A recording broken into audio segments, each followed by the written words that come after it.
Hello, everyone, and welcome back to Let's Write Adventure, our ongoing live stream where we are creating a completely custom campaign in real time. I'm your host, RJ Kerr, as always, and today we're going to be rounding out some of the content in our side quest we've been working on, our Monster Hunt side quest. Um, but before we jump into that, as usual, I'd like to give you a quick sort of recap in case you are new to the stream or this is or you haven't caught up on some of our videos or what have you, so that you're not lost. Uh, what we're doing, as I mentioned here, is writing a completely custom campaign in real time with its own unique domain of dread.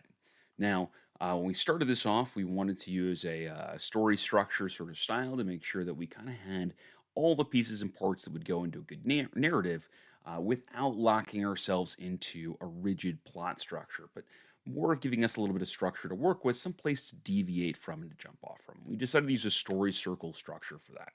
And we began filling that out. And so we've done a lot with this. We figured out how our characters enter into this domain of dread through a portal that opens up on the Blood Moon. We have talked about what kind of personal motivations would draw them into this domain. We have figured out where they land in a shanty town we're calling Darkport that sits on the edge of an inland sea. And we figured out that this inland sea used to be an important part of this domain of dread. It used to be the basin of a thriving metropolis that's now fallen into ruin and become flooded. We've also figured out that this domain's dread lord is an elemental villain that we're calling Ovander. We're still figuring out exactly what role he's going to play in the campaign and how he's going to interact with the characters. But we figured out we wrote the very first adventure for our characters here, where they are kidnapped and briefly enslaved and have to escape their captors. And in doing so, learn about the existence of a long lost artifact that gives the wielder some sort of power over this domain of dread, and they discover that this artifact is probably their best bet for escaping with their lives. And so now we're working on a proactive section of the campaign where the characters now have some clues and some leads to follow, and they can go out into the world and explore as they will, looking for this artifact. And to do that, we're using a node structure style. The idea being here that we create moments in our campaign where the characters have the opportunity to find clues and to learn more, and those connect to other nodes, those connect to other scenes in our campaign, or I like to call them investigative scenes, where the characters learn more and can follow the breadcrumbs to the final solution. But that there's a lot of breadcrumbs and a lot of branches they can take and go to all sorts of different nodes, giving them a ton of agency as they play, but also giving us as the DM some structure, something that we can work with ahead of time so we're not having to make everything up on the fly or, like the night before a session. And we have done a lot with those nodes. They can be pretty much anything you want. We've done simple social encounters, more complicated social encounters with all sorts of, complications and what have you. We have done like 5 room dungeon kind of stuff. We've done a heist style adventure on there. We'll be building out some other unique style adventures as we go because we've got plenty more nodes to build. Um, but today, we are building out a side quest. This simple social encounter that we created was a situation where the characters had to or sought out a retired monster hunter, somebody who had some insider information about where this artifact might be.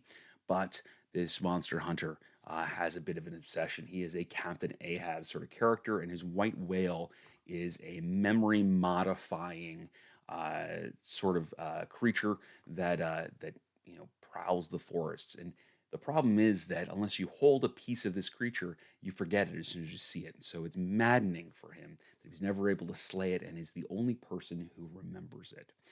And so, of course, he asks our characters to get involved, and they can choose to do so at whatever stage they would like to. And so, we have created this unique monster for this encounter, and we have started building out sort of a staged monster hunt to make this a really satisfying sort of side quest, as opposed to just your straight roll a survival check. Oh, you found the monster. Okay, battle time, and we're done. that kind of deal. So before we jump into that, I'd like to remind everybody this is an interactive stream. So as you have comments, questions, concerns, ideas, thoughts, opinions, or frankly anything else you want to toss in the chat, please feel free. I love hearing from you guys. You come up with some really creative stuff. You ask some great questions. And so with that, let me check the chat and we will jump into our writing. So looks like first off here, we've got a bunch of highs and hellos. Yeah, good to see you, Jonathan. Good to see you, Ben. Always a pleasure to have you here in the stream. And let's see here. Mark asks, if you were transported into the world of D&D, Final Fantasy WoW, or all fantasy games, and had to make your perfect character as yourself, what would you choose? Race, class, multi-class, prestige, anything? Um, that's let's see here. I mean, I guess your question is sort of like, are you saying what I would like to be, or how would I, or how would I actually make a copy of myself? Like what, you know, what, for example, D&D class would I assign me as a human? Or are you, I guess, are you looking for more of a, what would I like to be? What would I, if I had to, live in that character, who would I want it to be? Let me know, Mark, and I will be happy to answer that question. That is interesting. Meanwhile, while I'm getting some clarification here, let's go ahead and share my screen and get into our monster hunt. So we've got a whole bunch of brainstorming stuff down here. We have broken it up into several segments. We've got sort of a tracking the beast sort of segment here. That is really kind of our exposition. It's about setting the mood, setting, sort of getting the characters ready for what's to come. Then we have a first contact, the first time they encounter this monster, and some information on the battle that ensues. We have a little bit of context for the kinds of tactics this creature would take, and then knowing that at some point it's going to try to flee because it is not a suicidal entity. We have built out a skill challenge to sort of give chase to this, to make it a more narrative sort of chase to the forest as opposed to a mechanical one. So giving us some idea of success, partial success, and failure, depending on the sorts of decisions that the characters make. So we also have talked about that there would be a variation, and a variation between where they would encounter the creature, whether it was daylight or night out. We'll talk a little bit about that, and then we've got two more sections of contact, effectively two more places where the characters likely encounter this creature before they get to the final confrontation. This monster's hive, this place where all of the little eggs and what have you exist, that are in fact clones of this creature that will open up as soon as the creature is slain, and it gets stronger and stronger over time. So I think we've done a good job of first contact here and kind of branching out what we want in this situation. We probably need to fill a little bit more out in sort of the daylight with this kind of burrow tunnels to give, a little bit of a mechanical effect there. But I think we're about ready to kind of move into formalizing our ideas for this second contact. Before we do that, though, let's see here. Looks like we've got we've got a clarification from Mark here. Okay, so he says both really. You know what you're good at and what you're not good at, and you can always learn too. Yeah, that is a fact.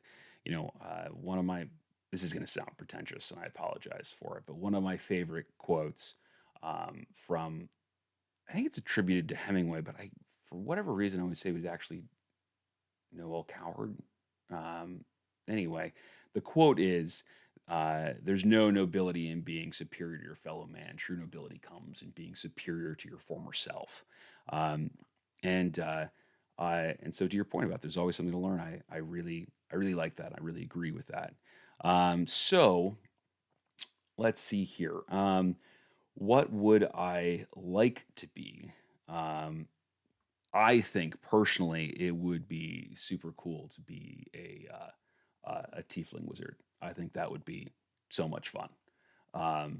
Just digging into magic and being able to manipulate the world with your own thoughts and ideas would be just delightful. If I'm having to choose what I actually would be, like if I was making myself, I'm probably a bard. um, do a lot of storytelling. I was a theater kid in school. I'm one of those people that I know a lot. I know a little about a lot of things. And yeah, I have been accused of being a jack of all trades many, many, many times. Um, I even fenced for a little while in high school, so I'm not terrible with a rapier. Um, but yeah, so uh, yeah, I guess I'd say if I was pegging myself, it would be a human bard. But really, I'd love to be a tiefling wizard. That would be sweet. Great question, Mark. Uh, all right, so let's see. Like I said, let's go ahead and let's round out kind of the mechanics for this daylight encounter. Uh, so sorry, I just saw the chat. RJ dropping the lore here. Yeah, I've had an eventful life. So, yeah, thank you. Uh, uh, Mark says, very nice choices, man. Hells yeah. It sounds like you could always multi-class the both. Yeah, I suppose you could. And I, my degree is actually in virology because very much I wanted to be a wizard. So I thought scientist was the closest thing to that when I was in college, and that has transformed into barddom. um, so. Um, Anyway, let's see here. So the we've got the daylight section here. So, we're not necessarily needing to add anything crazy in terms of mechanics to this. We just want to give a little bit of a feel because these burrows ideas are very tight and cramped. We talk about creatures crawling, and we can kind of figure out what sort of effect does it have if they've got to get down on their hands and knees and try to fight this thing. That being said, this um, this is a large creature, so this wouldn't be a squeeze for medium-sized creatures. It'd be a little larger, but they might not be able to but they probably can't stand upright. So um, we would maybe say something along the lines of um, TK monsters, uh, tunnels are um, cramped for a large creature um, and require a medium-sized creature, or you say a medium creature, to crawl. Consequently,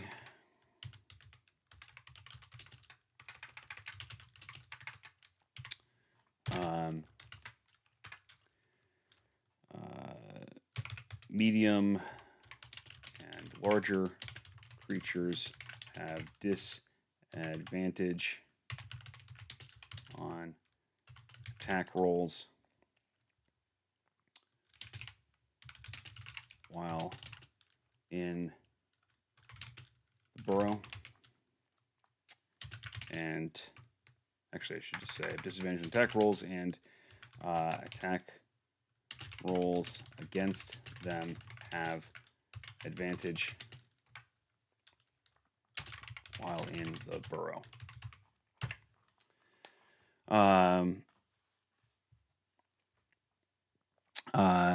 Ben says maybe reduce movement speed from 30 feet to 20 feet.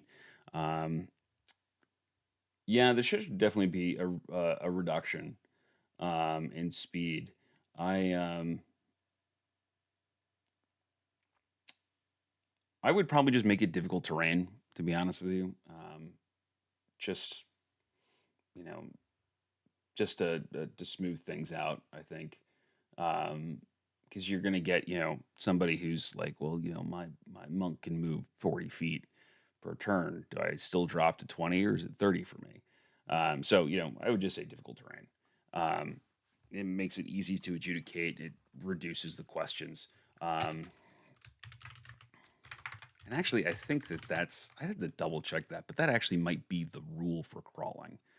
I vaguely remember there being a mechanic for that in one of the player's handbooks, whether that's 2014 or 2024. I think it just counts like swimming does, where it's effectively it's don't call it difficult terrain, but it has the same effect. Effectively. So say crawling uses let's say crawling counts as difficult terrain.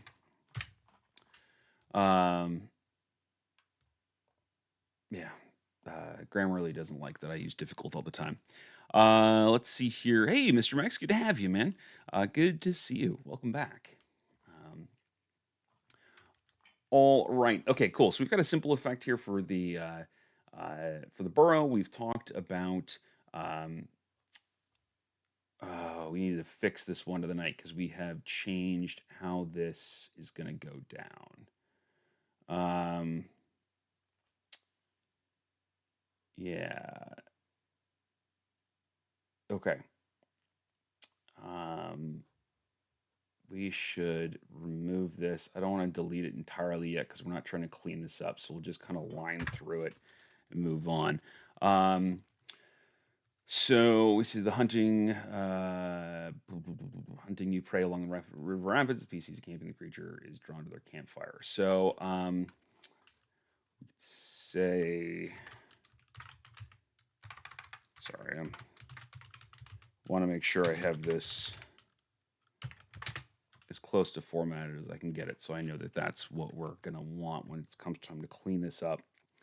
And then we could say rapids, because yeah, I think the mechanic here would be, if they encounter the creature along these rapids, how does that affect this? Because I can envision a situation where they come up and in the moonlight they see this creature standing on a stone in the middle of the river, water churning all around it, and now they've got to engage. And this is an aquatic creature, so it has a swim speed, so it's very much kind of at home in the water here. And so, what sorts of things are the characters going to have to overcome as this creature tries to use water to their advantage? So we could do this in a couple different ways. Water hazards are fun. Because we can do simple things like, characters get swept away, right? If they fail a check, they're in the current and they're swept past. Or we can say they fail a check and they fall in and they're swept past. We could also be more devious and nefarious and talk about the kinds of things that rapids do, and that is throw you up against rocks, effectively, causing damage. They might churn you underneath, making it hard for you to get back to the surface, moving into sort of a suffocation mechanic that is a possibility here. So we could do a lot of different things, and so we can keep it simple, or we can make it as complicated as we want to.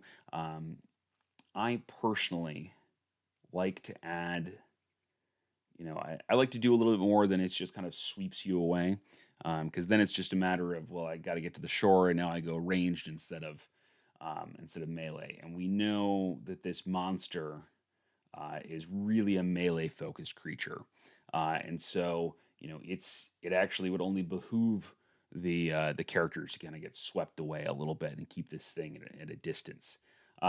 So we should probably come up with something that makes jumping into the rapids a bad idea. And so Ben says here in the chat, maybe a strength save to avoid being swept down the river, or they fall prone. Yeah. So I would say something like, because I'm very much on board with that idea. I would say something like the stones that dot the river are wide enough for a single medium creature to stand on. However, they are slick. I should say they are slippery. When a creature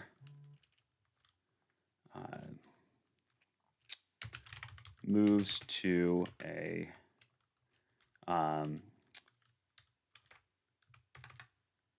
moves to one of these stones for the first time.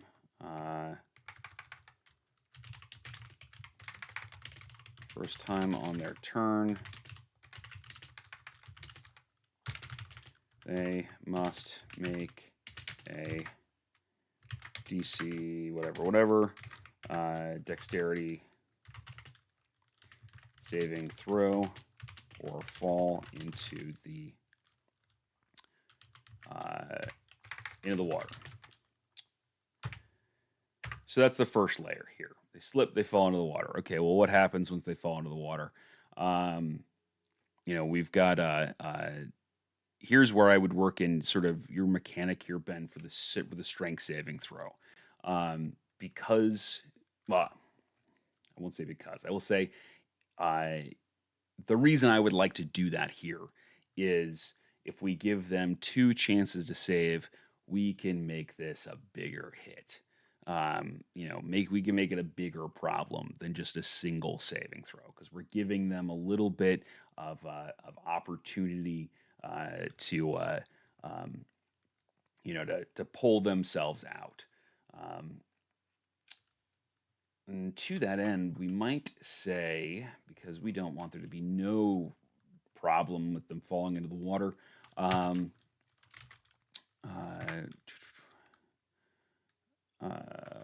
actually, we'll add that in a second here. We'll say once in the water, any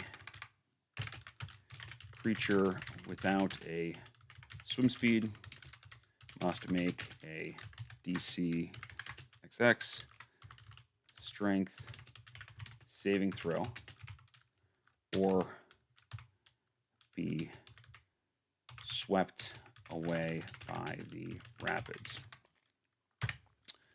On a fail, we'll just say failure.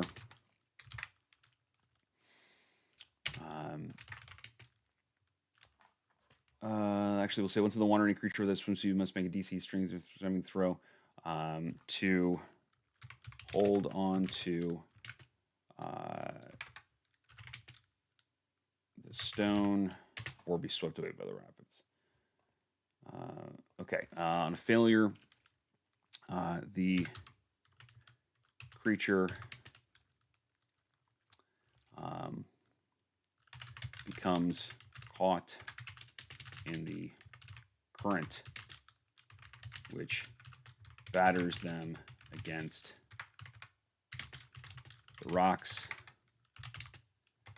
as it sweeps them downriver.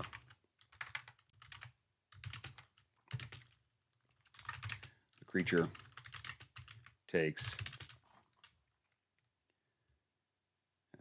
we'll say, an unknown amount of damage,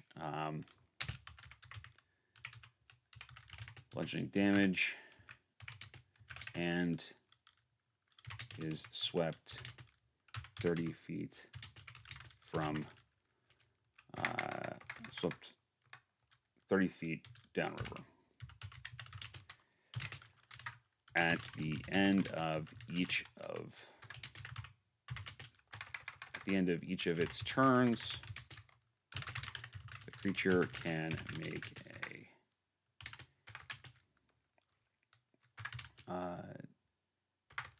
make another strength saving throw to grab onto the shore and end the effect. I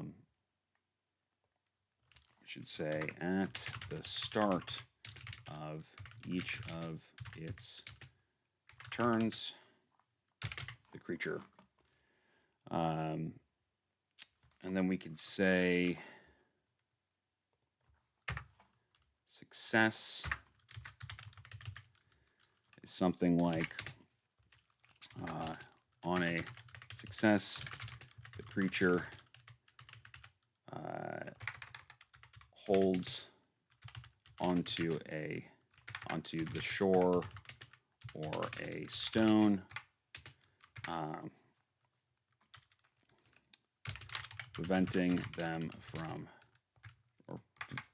it from being swept away. While in the water,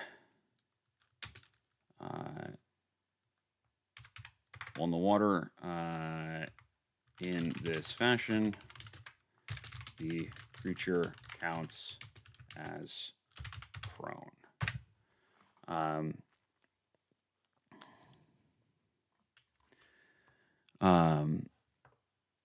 Yeah. So, all right. So, so this is kind of my idea. This is my first hack at how I would do this here. Instead of giving them 2 saving throws, one to fall in the water, and then immediately another one to try to hold on to something to keep from getting swept away.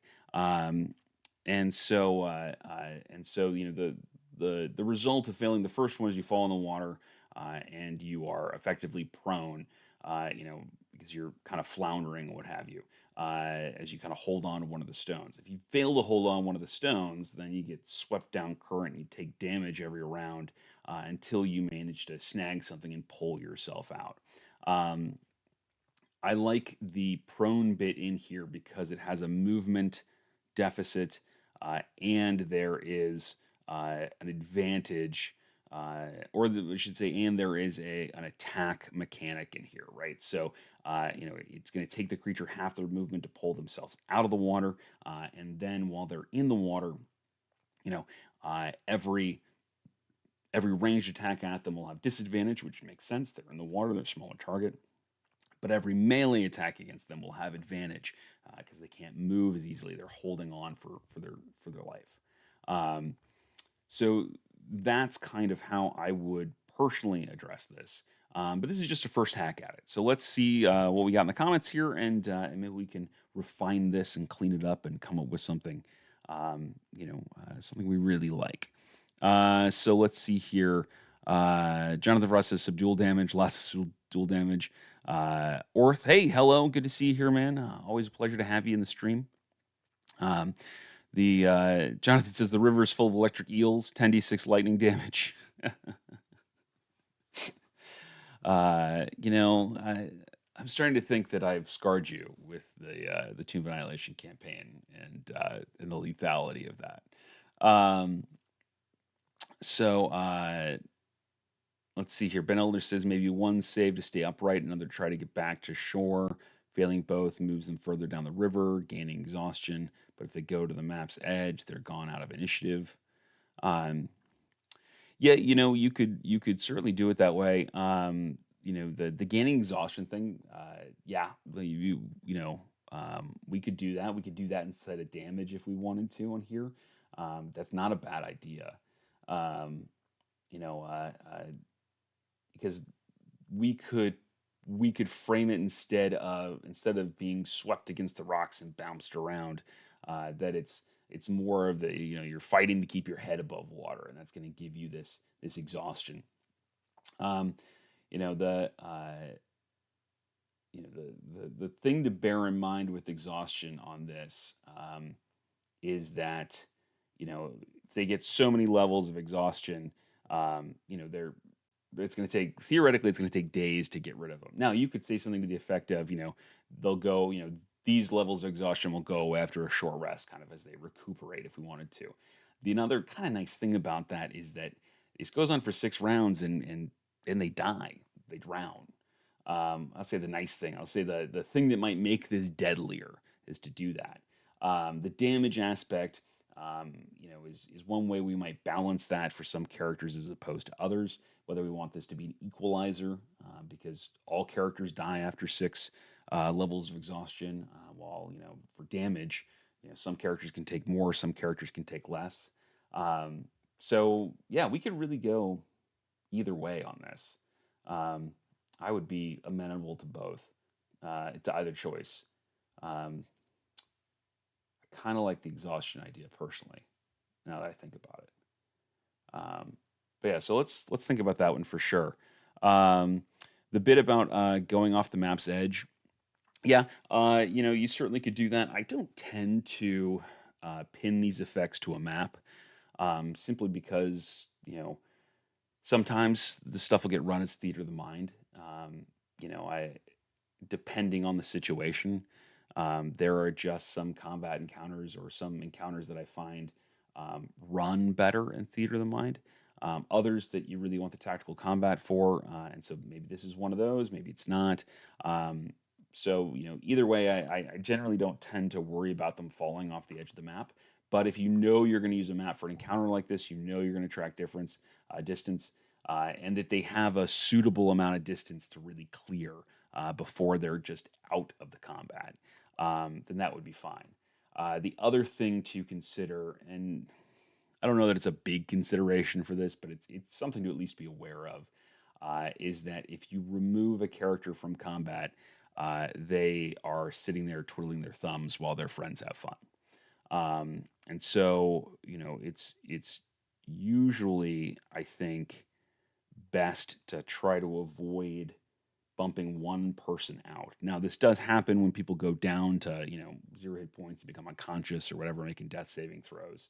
But they are still making death saving throws, and you can narrate a little bit of that kind of stuff. I've done campaigns where, somebody died outright in the fight, and, we narrated them going to their, effectively the heaven of their religion, before they were returned to the living via a revivify spell.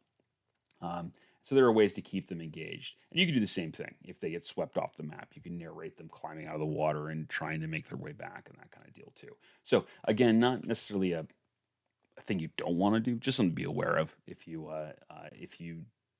make a mechanic that's going to pull somebody out of the fight completely. But yeah, let's change this to one. Takes 1 point level of exhaustion.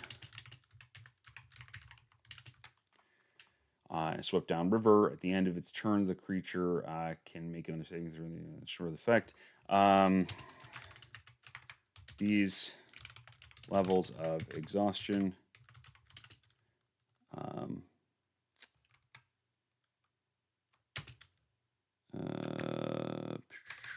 actually, we could say the character can remove these levels of exhaustion after a short rest.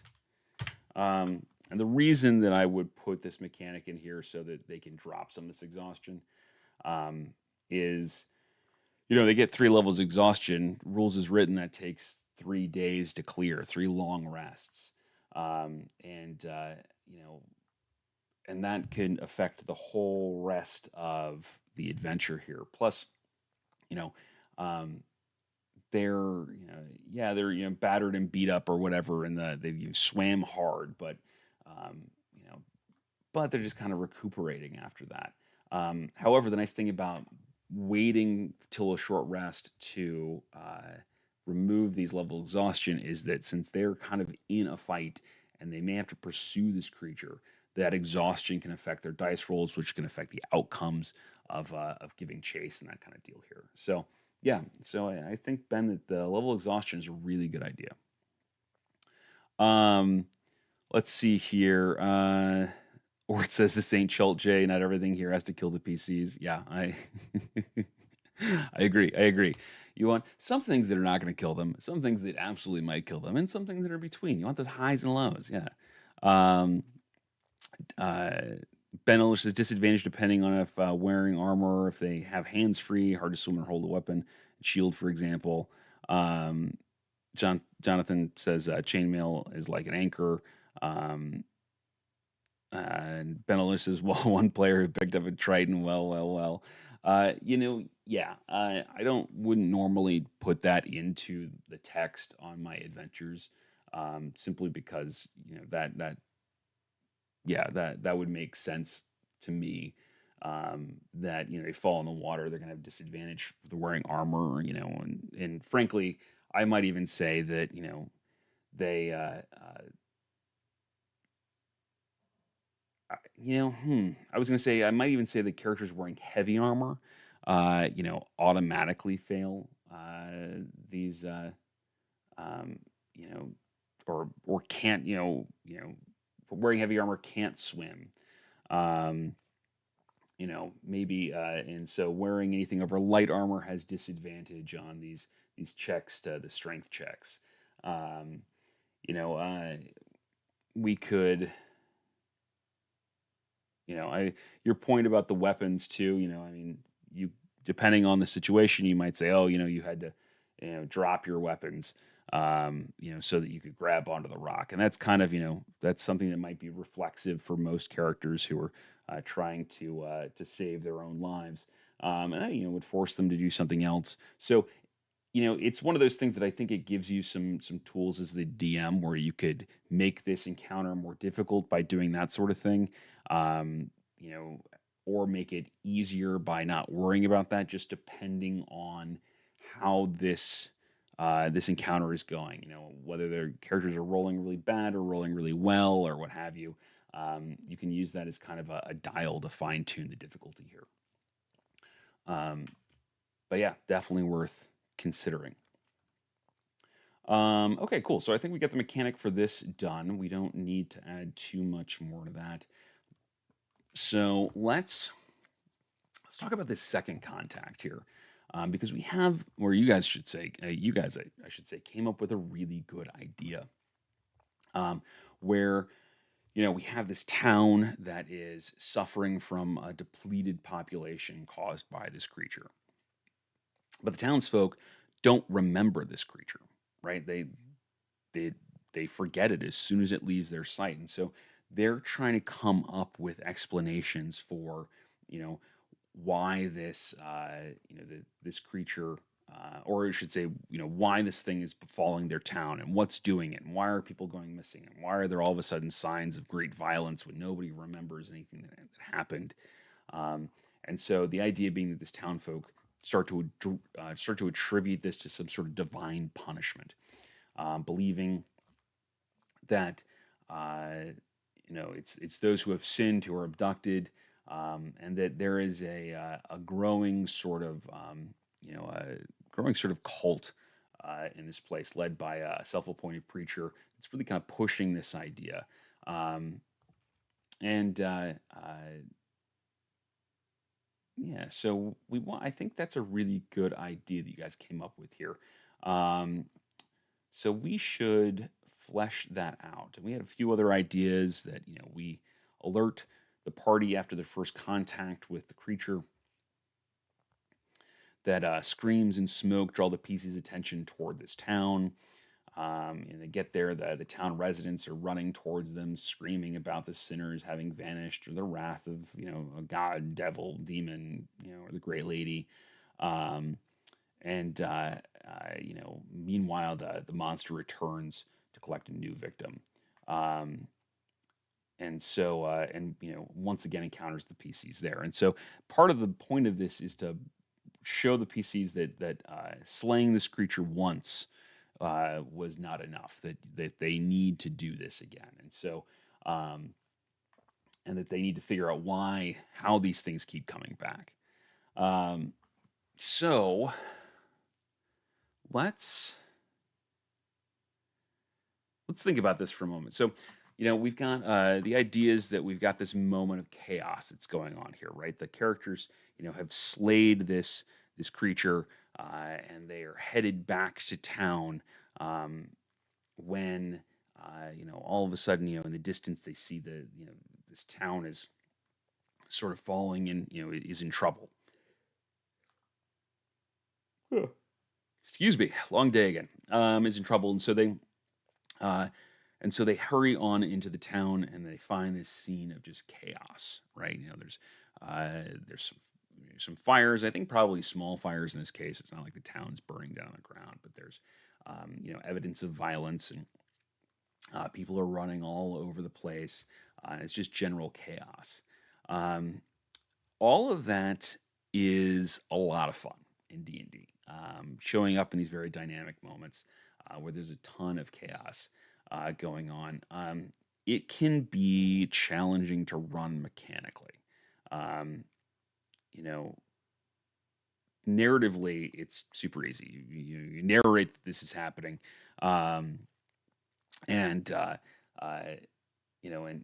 but we want to make this affect the characters in some fashion, right? Because if people are running around and things are falling apart, and then this monster shows up, you know, uh, they're you know they're going to have to navigate some of the chaos here to fight this thing, and then also protect some of the locals uh, who who might otherwise fall prey to this creature. The other thing we might want to consider here is if the characters have figured out at this point, and they probably have, that they need some piece of the creature to remember it.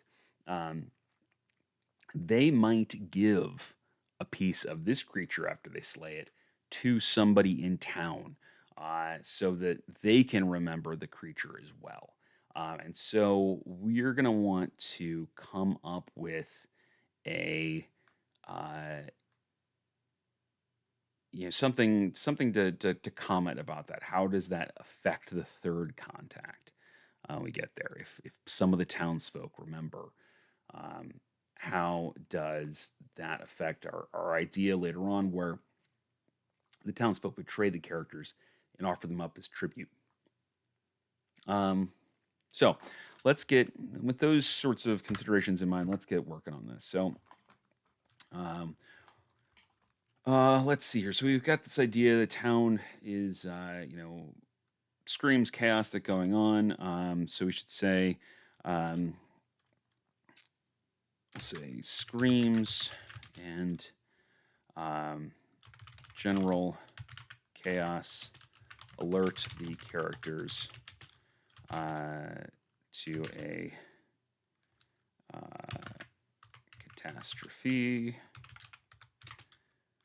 playing out in TK Town before they arrive.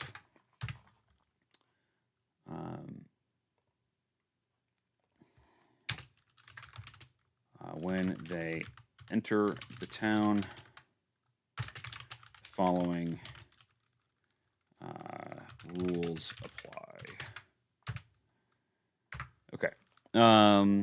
Let's see here. Just checking on the chat here real fast. Orth says, I would laugh if someone made a Triton, thinks it's their time to shine, and they gets annihilated by this almost immediately. Yeah.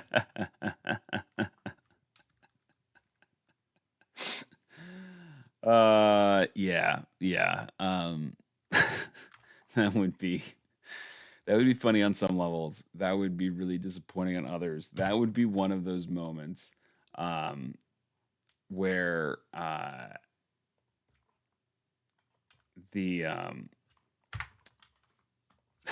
where I would probably have to pause and try to take a read on that player, because there are players who would think that was absolutely hilarious and be like, all right, well, let me work on my new character. Other players that would just be like completely emotionally, wrecked by this, so upset that this happened. Um, and and so, that is a moment as a DM where you're going to want to, take a moment to read the room and see how they're doing with this. Because if they're about to have a meltdown, you might want to come up with a solution for this, even if it's just the other players, the other characters find their find the character that was lost, unconscious on the shore or something along those lines. There is nothing wrong with pulling a couple punches if it keeps somebody at the table from having a really bad time. Um, you know, Now I will say that if you are the kind of person, if you like the kind of game that is that grittiness, that kind of they really like those high stakes in there, and you have a person or two at your table who is just not into that at all. Um, you either need to decide that you're going to find a balance between the two desires, or it's okay to say that that's not the perfect group for you, and find other players. It's something that I frequently tell um, other players and DMs is that not everybody is a good fit for every table. I have friends that I love to death. I would take a bullet for these people, and I still don't want to play D&D with them, um, because of what they're looking for in a game versus what I'm looking for in a game. So, um, yeah. So, if a character does get totally annihilated from something like this, you know, uh, take a moment, figure out what the repercussions of that are going to be for the people at the table, and then roll with that. Um, so it says my main character syndrome could be a really bad thing. All it takes is a bad dice roll. Yeah, sometimes the dice giveth and the dice taketh away. But that doesn't mean that we can't use our powers as lords of the D&D universe uh, to massage those sometimes without completely ignoring them. Okay, so let's start working on some of the mechanics of the town here. Um, so there's a couple ways we could go about this. Um, we could uh, intersperse a few general mechanics that pop up kind of over and over again as they're trying to navigate this town. We could also introduce some skill, a skill challenge in there to take, some of that and make it somewhat narrative. Um, we could do a combination of the both. We could do one or the other. There's lots of stuff that we can do for this. What we don't want to do, what we want to stay away from doing, is running every single NPC in town. Um, I that probably seems obvious to most people, but I have seen folks who play on a VTT like I do. I love playing on a VTT, but who play on a VTT and go, well, I've got tokens for everybody, so I guess I got to run everybody, and that gets so burdensome so fast, really drags the game on. So we want to come up with mechanics that affect the players or affect the characters rather, and are still relatively easy for us to run and keep things moving quickly. So, looks like we got some ideas from Ben here. He says, panicking townsfolk screaming and fleeing at the as the beast stands in the center of the town, lashing out anything within reach. Maybe they need deck save to avoid getting trampled. Maybe fires have broken out as people drop lanterns while trying to run. Yeah, the chaos for sure. I think you're spot on about some of the fires. There should be some carnage that's gone on here. There, there's probably animals that have broken loose. Horses and cattle and what have you, that are problematic in town here. Um, the um, the bit about doing a dex save to avoid getting trampled, yes.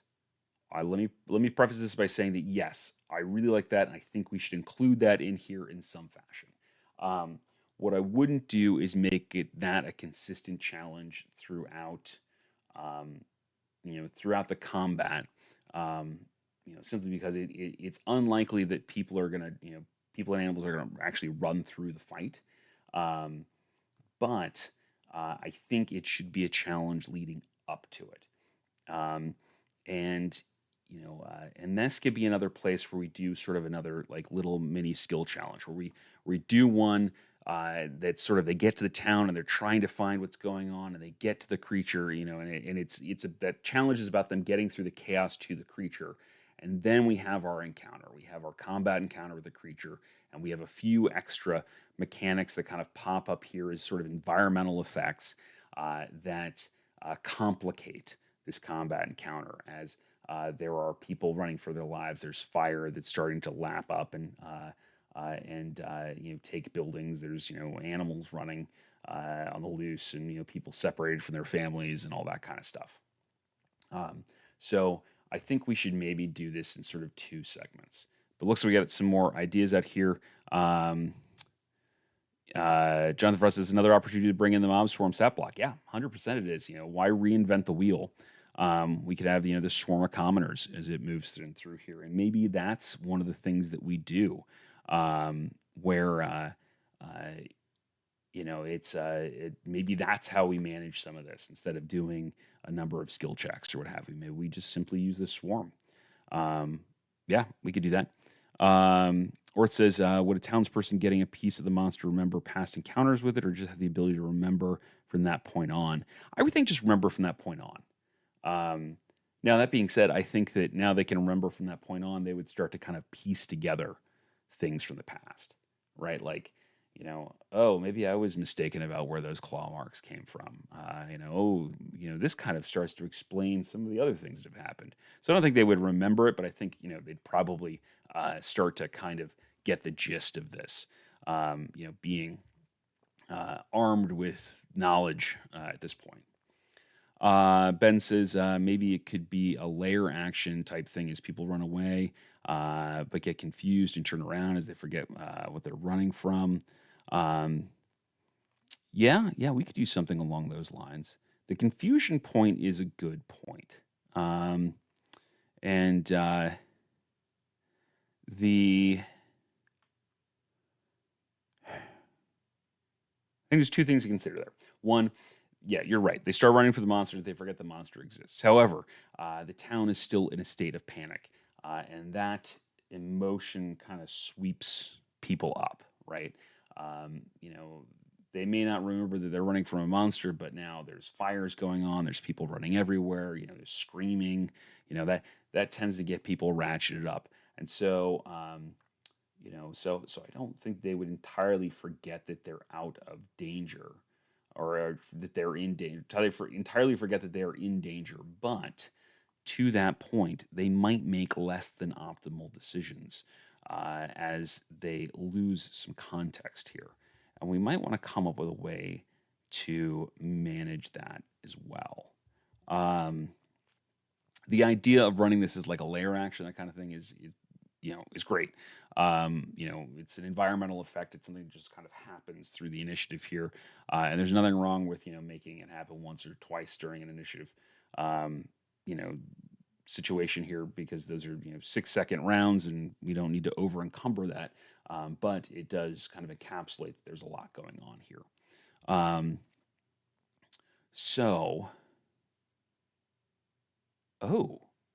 Oh. One thing I just thought about here is we have these villagers who may not, they're, like you said, they're fleeing for the monster. They don't remember it. They're confused, but they also see the chaos around them, blood, fires, dead bodies. I wonder if they might start, if they might think that it's the characters who have done this, if it's the players who, the PCs who have done this, and might turn on them. And so some part of this might be that we use that commoner stat block, or that swarm commoner stat block, as kind of a additional creature that shows up in the fight, for a round, and then realizes there's this monster here, and then flees, and can kind of come back and forth. And so that might be an interesting environmental effect or layer action to work in there. Let's see here. Ben Uller says the party spraying people with the first creature's blood, yelling, "Remember." Just imagining them with anointing people with this as they run by, and having these people all of a sudden turn around, see the monster, and remember that it's a thing. Yeah, that that would be funny. That would be really funny, and it would be a way to counteract some of this, some of the craziness here. So, certainly something to be rewarded in the party. Um, Mr. Rex says everything is on fire, and when they forget about the monster, the only thing that doesn't belong there is the party. So they automatically assume they're at fault. Yeah. Okay. Yeah. Yeah. Great minds. You guys are greater minds than mine. But yeah, the same idea. Exactly. I think that that would make logical sense. And to Ben's point underneath that, there would some attack the party? I think they would, as I stated. Uh, yeah, you guys must have posted that before I mentioned that because we're getting LOLs um, and yes, comments very nice. So I must have been behind the power curve on that. But hey, at least we all agree. I think that would be an interesting thing. So we're getting close to the end of our thing here, our session here. So let's go ahead and jot a couple notes to ourselves. To so that we don't lose these ideas before next week. So let's say um, finding the source is what we'll call this one. We'll say TBD, and we'll say the characters must fight/endure the chaos of TK Town to discover that TK Monster is the source of the catastrophe. Cool. And then we would say, let's say encounter, and then that's simple, TBD, encounter with TK Monster. And we would say, layer actions, and we'll toss in confused commoners attack the PCs, and then there's probably some effect with the fire here. Fire effect. I'm sure we can come up with some other stuff too. You can come up with a number of layer actions that we kind of cycle through so that it's not every round a new group of commoners comes up and punches the player characters in the face. And then on initiative 10, the fire worsens and everybody's got to try to avoid being burned. We can come up with some other things to kind of cycle through so that it feels less repetitive, less mechanical, and more organic to the situation. But we can do that next time. Wonderful, everybody. Thank you so much. You had some tremendous ideas tonight. Really, really like some of the thoughts for how to run this particular section of the encounter. And this is very different from anything that we've put into this adventure or into this campaign so far in a lot of ways. And I'm really looking forward to building that out. It's always fun when every twist and turn of the campaign is different. It brings new challenges and it certainly keeps the excitement up. Nothing feels repetitive.